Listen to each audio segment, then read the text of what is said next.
Come quickly! He's calling for his mom! My 8-year-old son, Ian, fell from the 3rd floor of our apartment building. My husband called to inform me that Ian is seriously injured and has been urgently transported to the hospital. His consciousness is hazy. I'm not going.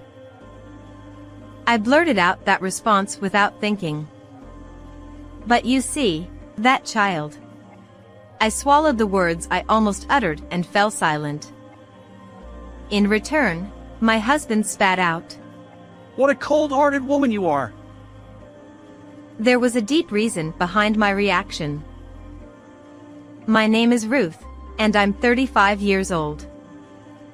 After graduating from university, I worked as a full-time employee at a publishing company. However, after getting married, I switched to part-time work. Our family consists of my 5-year-older husband, Noah, our 8-year-old son, Ian, and me. Noah is always busy with work, leaving all household chores and childcare responsibilities to me. Despite this, his income is meager, and the allowance he provides is minimal. I manage to make ends meet with my part-time earnings.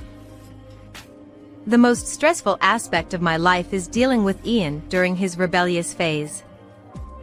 He responds curtly when I talk to him, and his attitude worsens day by day.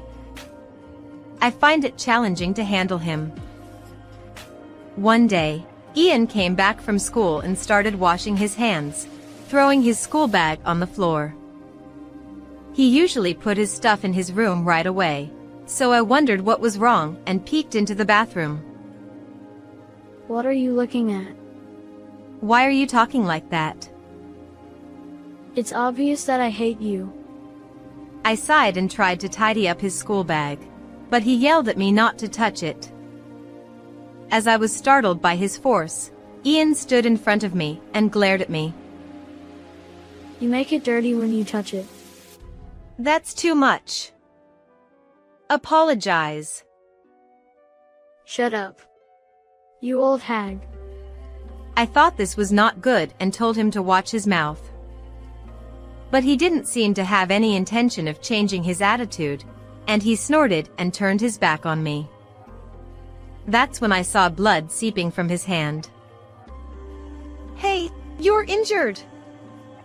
Wait here while I disinfect it. Ian snatched the first aid kit I brought and said it was none of my business. And he disinfected not only his hand but also his scraped knee by himself. What a pain. I thought everyone had this kind of phase and tried to cheer up, and I put the pancakes I made for a snack on the table. He always ate them even when he was angry, because they were his favorite, but he was in such a bad mood that day that he threw them in the trash without touching them. Hey! Don't waste food like that. Then you pick it up from the trash and eat it. He said coldly and took his school bag and locked himself in his room. I thought it would only make him more stubborn if I provoked him more, and I felt empty as I looked at the snack that was thrown away miserably. When Noah came home at night, I talked to him about it, but he only said, I left the childcare to you. And didn't listen to me. I was still worried about this relationship, so I asked him to talk to Ian when he had time. But Noah said, I'm tired. Give me a break. And went straight to the bedroom and fell asleep. Ian's rebellious attitude towards me didn't change, and I spent my days in agony. A few days later, while Ian was at school, I was cleaning his room and I saw a diary on his desk. I wondered if it would be an invasion of privacy to read it, even though he was my son. But I was curious to know why he always acted so rudely to me, so I picked up the diary. That's when Noah called me. It's terrible. Ian fell from the 3rd floor of the apartment. What? I was shocked and didn't understand what he meant. Which apartment? I asked, and Noah hesitated and said, That is... I had a feeling I knew where he was talking about. Is Ian okay? He's in the operating room right now. What should I do? Noah was panicking, and I asked him where he was. He said he was at the emergency center in the next town. He said he got a call from the police while he was at work and found out that Ian had been rushed to the hospital. Please come right away. He's calling for his mom. There's no way I'm going. I blurted out without thinking. Because that child is. I was about to say something, but I kept quiet, and Noah spat out at me. What a cold-hearted woman you are. I apologized and asked him again about Ian's condition. He said Ian was seriously injured and barely conscious. Oh no! What should I do? I was flustered, but I got in the car and hurried to the hospital where Ian was taken. When I arrived, Noah was sitting weakly in the waiting room, looking down. Ian had broken his arm and leg and was undergoing emergency surgery. The police told me that Ian had fallen on a flower bed, which cushioned his fall, and that he had barely survived. The doctor told me to prepare for the worst, and I couldn't stop crying. An hour later, as I was waiting in front of the operating room, Ian came out on a stretcher. I ran up to him and called out to him, but he only muttered weakly, Mom? Mom. He was moved to the intensive care unit and the doctor told me, He's in a state of confusion, so we can't say anything yet. We'll do our best. After the nurse explained the admission procedure to me, Noah urged me to go home and get the health insurance card and other things. When I got home, I remembered Ian's diary and looked inside. There I found out why he hated me and the reason behind it. So that's what it was. That's why he was so cold to me. But I couldn't judge everything by Ian's diary alone. Noah said he would contact me if anything happened, so I went to his room and looked for something. I found his old cell phone that he used to use. After charging it, I looked at the phone and exclaimed, "What?" Then I contacted someone right away and found out Noah's secret. I'll grill Noah to the end. With a burning spirit, I went back to the hospital where Ian was. Noah was in the waiting room, doing some calculations on a calculator. Sorry to keep you waiting. How's Ian? He's still not awake. Wait a minute. Why is Karen with you? I contacted her and picked her up. Yes, Karen was Ian's real mother. Ian was calling his mom, Karen. Ian was Noah's child by a former marriage, and we had remarried just a year ago. I briefly explained the situation to the nurse and she took care of it. She took me and Karen to Ian. Noah looked anxious and followed us. When we saw Ian, Karen ran up to him. She held his hand tightly and cried, Mommy's here. Wake up. I wish I could take your place. You didn't know I wasn't living in that apartment, right? The truth is, the apartment where Ian fell was the place where he used to live with Noah and Karen when they were married. I knew that right away from the way Noah hesitated when I asked him which apartment it was. According to the police who explained the situation at the hospital, Ian had tried to climb from the first floor to the third floor along the balcony. He had gone to visit Karen, but the front door was not open, so he resorted to such an action. I thought he wanted to see his real mother so badly, and tears ran down my cheeks again. But Noah grabbed Karen's shoulder and glared at her with a sharp look. How dare you come here after cheating on me? That was a misunderstanding. I told you. In the end, your flirty behavior was proven and I got custody of Ian. Just admit it. I had been listening quietly for a while, but I felt a surge of heat in my body and shook off Noah's hand that was holding Karen's shoulder. Then I grabbed Noah's hand and left Karen alone in the intensive care unit.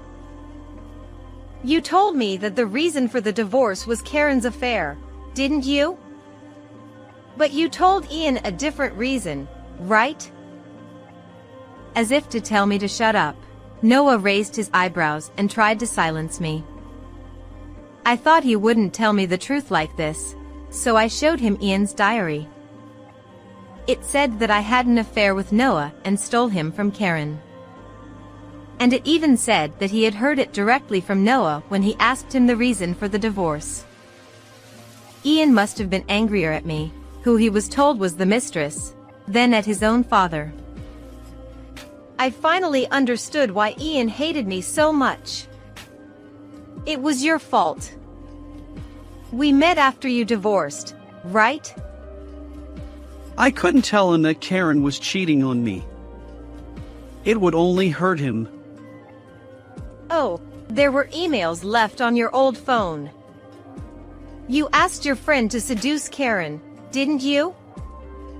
And I know that your friend turned you down in the end. At that time, Noah was having an affair with another woman and he even borrowed money to buy her expensive gifts. But he was dumped by the woman and only the debt remained. So Noah divorced his previous wife by making it look like she was cheating and received alimony. This fact was true because he asked his friend by email, so there is no mistake.